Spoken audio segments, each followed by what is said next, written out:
So, do you got any friends or groups or rap groups that you ever been a part of? Yeah, I started out in elementary with the group called Young Soldiers. That was with, this group out of Can Park. Uh, we took that from elementary school to Duran, and we had the whole Duran knowing who we was. Mm-hmm. But I separated from them and started doing my own thing amongst the friends that I had, in my hood. You know what I'm saying? CBV 41st. We started a group called SMGB. And I just recently lost my childhood friend, my friend Sante. You know what I'm saying? I lost him to fentanyl. And, I still think about that every day as well. Like, just having a childhood friend who you knew since, middle school and things like that to the age I am now. And it's like, I never seen you leaving me. That's something I have to deal with as well. And he's someone who knew some of my lyrics word for word and to call me and and bring up old memories. Remember when you did this? And he'll spit my whole verse. Mm-hmm. You know what I'm saying? So that's a little touchy situation, when I think back on my childhood friends. So, on social media, I always hear you talk about Donald a lot. What's the story behind that? Donald was basically, I met Donald through my best friend Jizzle, who I was speaking about earlier. And I'm not too fond of meeting new people and getting close to new people. But when I met Donald, which was, my friend that was his cousin, I met him and I just gravitate to this little dude so much without me even trying to.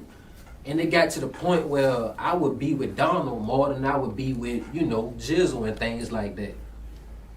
But, we just grew this bond, this brotherly bond, and it stuck there. That was really, I consider him the little brother that I never had.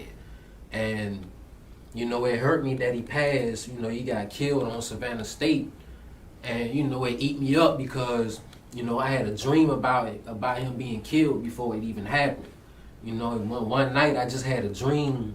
Me and him was walking up the sidewalk on Pennsylvania Avenue in front of Jim's Quick Stop. We was right there on that sidewalk walking up. And then we had ventured off into the parking lot and started walking up. And next thing I know, I just heard a gunshot. And Donald was right on the right side of me and his whole body just dropped. And I just turned around. I didn't see anyone. I didn't see nobody. And I ran. I kept running. And I got to a house. And I started knocking on the door. And this old man, he had opened up the door and he grabbed me. He grabbed me by the arm and he took me to the back of his house. When he took me to the back of his house, it was another door. When we got to the door, he opened the door and it wasn't nothing but a choir. It was like a mini church. It was a choir, and people, ladies singing and stuff like that. And I just woke up out the dream, and I just couldn't stop crying. And then that same day, Donald came to my house with Jizzle, and we was on the back porch. And I looked at Donald. I told him the dream that I had, and I looked at him. I said, right, this dream about you, and I don't want you to leave me, bro. I feel like you about to leave me. And he looked at me and he said, "Big bro, I ain't going nowhere." He never really called me Joe or Joseph. He always said Big bro. And he told me he wasn't going nowhere. And a couple of days later, he got killed at Savannah State. And he told me he wasn't gonna leave me and he left me.